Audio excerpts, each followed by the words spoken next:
Kia orana, this is Pacific Waves from RNZ Pacific. I'm Susana Suisuiki. Coming up. All Pacific leaders believe in God. And what's happening is definitely not right in God's eyes. Old wounds are reopened at the Pacific Islands Forum. Also, I speak with Lydia Lewis, who's on the ground in Aitutaki for the Pacific Leaders Retreat. And later on... And at least in my case, has spurred me to action in terms of making sure that our bodily autonomy is protected. Pro-choice advocates in Guam are elated over the Supreme Court's recent decision.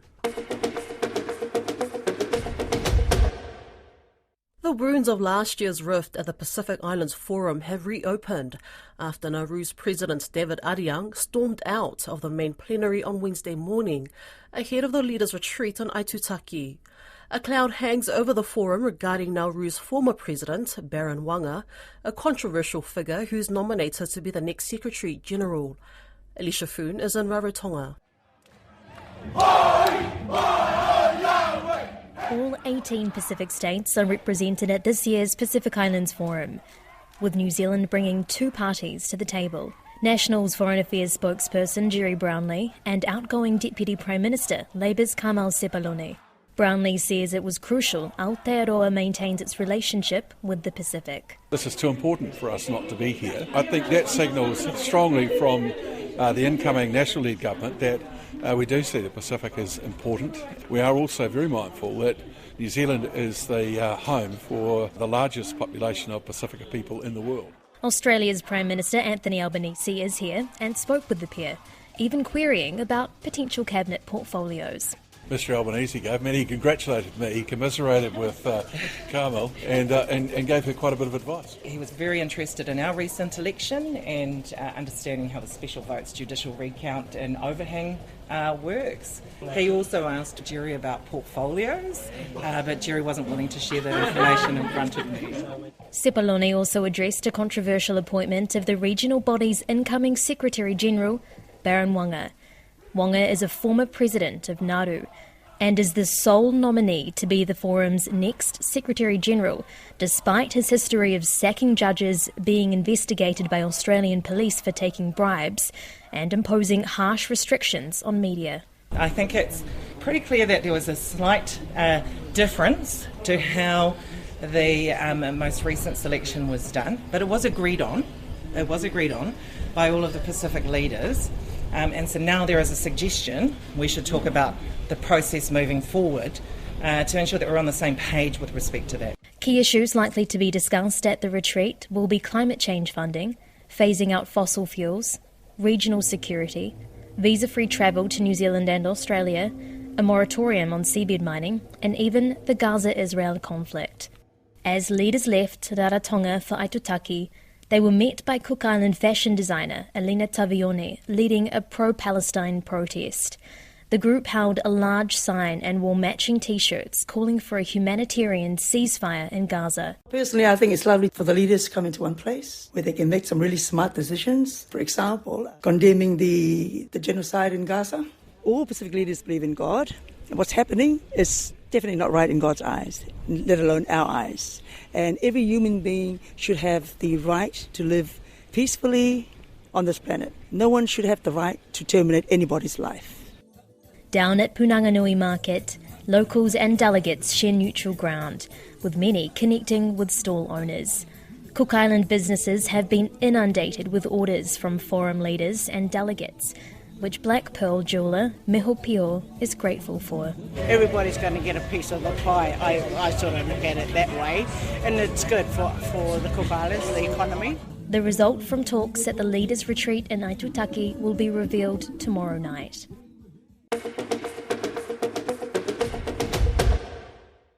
Joining me on Pacific Waves is our reporter Lydia Lewis, who is currently on the ground in Aitutaki covering the leaders' retreat. Kia orana, Lydia. I understand the leaders have arrived in Aitutaki. What's the reception like?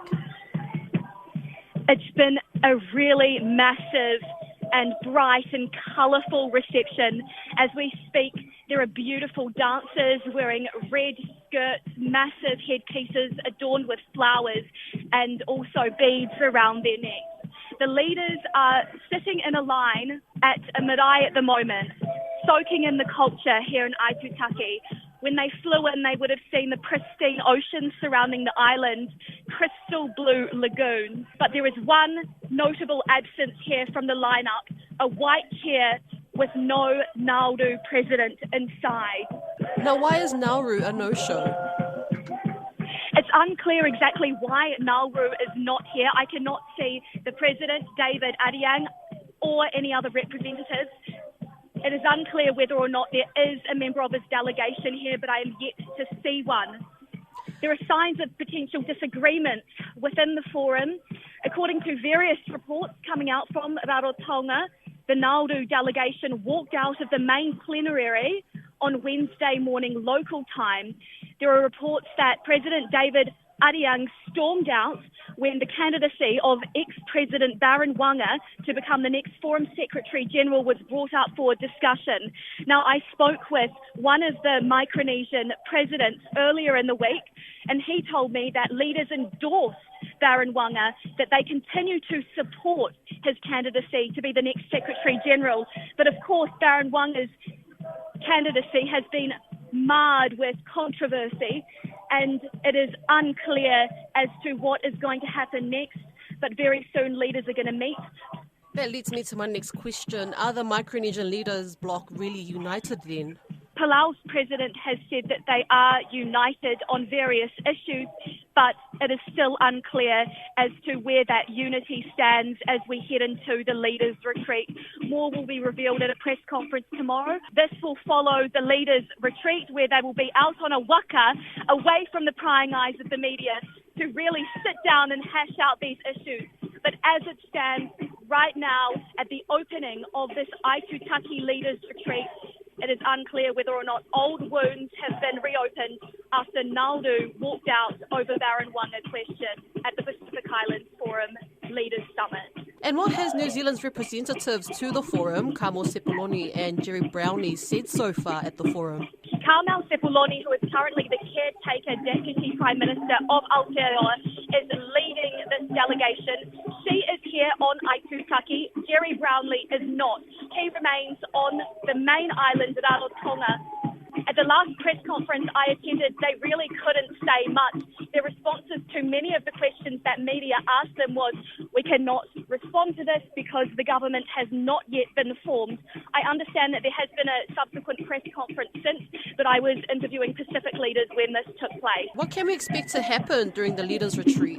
One Pacific researcher that I spoke to ahead of the forum told me that anything could happen. We know that a lot of issues are going to be discussed, including visa-free travel, which is an issue across the Pacific, and Fukushima, among many other issues. But we'll just have to wait and see what comes out of that all-important press conference tomorrow following the retreat. Ladies and gentlemen. And I understand the Fukushima issue has resurfaced again. That's right. Today, civil society has called for Japan to be kicked off as a forum dialogue partner. Japan currently sits at the same table as the US and China, but due to the Fukushima issue, which has been raised yet again, there has been a call for Japan to be kicked off. When I asked Mark Brown before the forum started whether or not this is something he would support, he reiterated his commitment to Japan, that it's a strong relationship. It's unknown whether or not the leaders will discuss this or if it will become a contentious subject, but Dalton Pangilangi, new as Premier, told me yesterday in a one-on-one interview that he will be raising concerns with Japan. Japan's delegation has arrived here in Rarotonga. He is having one of the only bilateral meetings with Japan, and he told me he does not agree with what's happening and he will be raising it because he is quite frankly disappointed. There's a large Samoan contingency there. There is. I'm standing here at the opening ceremony with the Samoan community members who live here on Aitutaki. And what is your name, and tell me how it feels to welcome your Prime Minister? My name is Tufilao Lenbi Naturi. It's an honour to have our PM, our Prime Minister here in Aitutaki. It's one of those very few opportunities that we ever get to have the PM visit Aitutaki. So we're quite lucky here in Aitutaki. There's so many people in Samoa never ever get to meet the PM, but for her to come here, there's a better chance for our people to meet the PM of Samoa. And with a better chance to meet your Prime Minister, what questions will you be raising or what would you like to address with her? Really, we just wanted to let her know that there is a Samoan community here, and I'm pretty sure she'll be surprised why there are Samoans. How did the Samoans get on Aitutaki? What is that story, briefly? Oh, for me, I'm a half Samoan, half Aitutaki. My mum's from here. My father's from Samoa, from the village of Guam.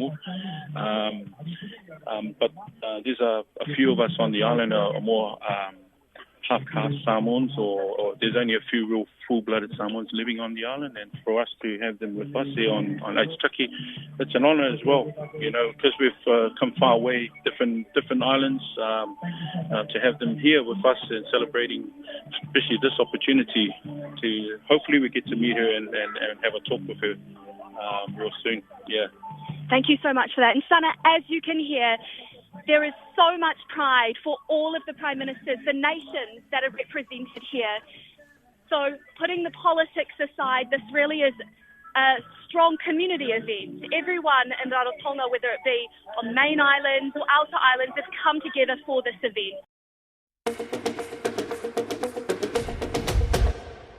There's elation among pro-choice advocates in Guam following a decision by the U.S. Territory Supreme Court to debunk an anti-abortion law.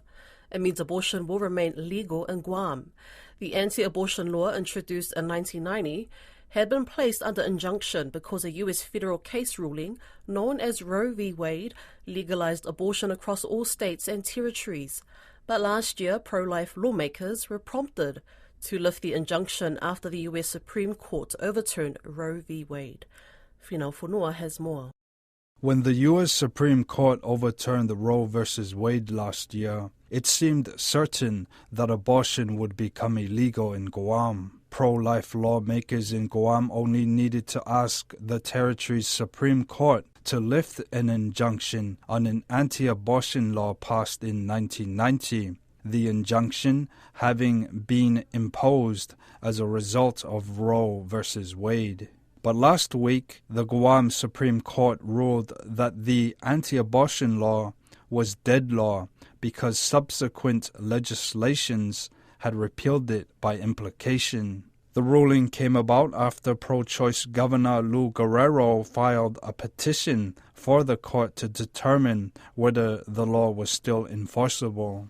Director of Guam's Bureau of Women's Affairs, Jane Flores, says she's not surprised by the Supreme Court ruling and that it sends a clear message to those wanting to ban abortion. So I think the message is there to lawmakers that the people of Guam want abortion to remain a personal, private decision between a person and their physician and whoever else they want to bring into the picture, that they do not want it legislated. It's important to remember that abortion is legal on Guam right now. It is legal up to 13 weeks and then up to 26 weeks if there's a fetal anomaly or because of rape or incest, or at any time if the life of the mother is endangered. One of Guam's most vocal pro-choice advocates, Senator Will Parkinson, says he's also elated with the decision. Senator Parkinson is a staunch critic of Guam's Attorney General Douglas Moylan, who had been leading the movement to ban abortion in Guam. He says last year's Roe v. Wade ruling meant responsibility fell on local pro-choice lawmakers such as himself to defend abortion in the courts. The overturning of Roe v. Wade has made us question our basic assumption, and at least in my case, has spurred me to action in terms of making sure that our bodily autonomy is protected. Because if it's left down to the states, then me as a local legislature in my own local state needs to make sure it's protected. If they're going to leave it to the state's decision, then the state needs to decide. As for the rift with the Attorney General and pro-choice advocate, there's definitely had to be a tension because the Attorney General wants to bring back this ban on abortion, and then you have this community that has fought tooth and nail to protect abortion access. But in the end, though, I'm glad justice prevailed on these issues and the courts ruled the way they did. There are no abortion providers in Guam, with the last known doctor offering abortion services retiring in 2018. Compounding these challenges is a restrictive law that requires women to meet a doctor in person before a termination is confirmed. It means that women in Guam wanting abortions have to make a costly 8-hour flight to Hawaii. Hawaii-based physician Shandini Raidu says she's disappointed to see women being denied access. I think it's devastating that people's access to health care depends on where they live. It's heartbreaking to hear the stories of people who need abortion care but are not able to access it, either because they can't leave the island or they don't have the financial means to do so. I think for those of us who provide abortion care, we know that people will do anything they can to get the care that they need, and it's unfortunate that people have to work so hard to receive basic health care. Since the overturning of Roe versus Wade last year, 15 out of 50 U.S. states have banned abortion. That's Pacific Ways for today. To listen back, head over to rnzi.com/programs. We're also on Apple, Spotify and iHeartRadio podcasts. From myself and the RNZ Pacific team, till Fasui 4.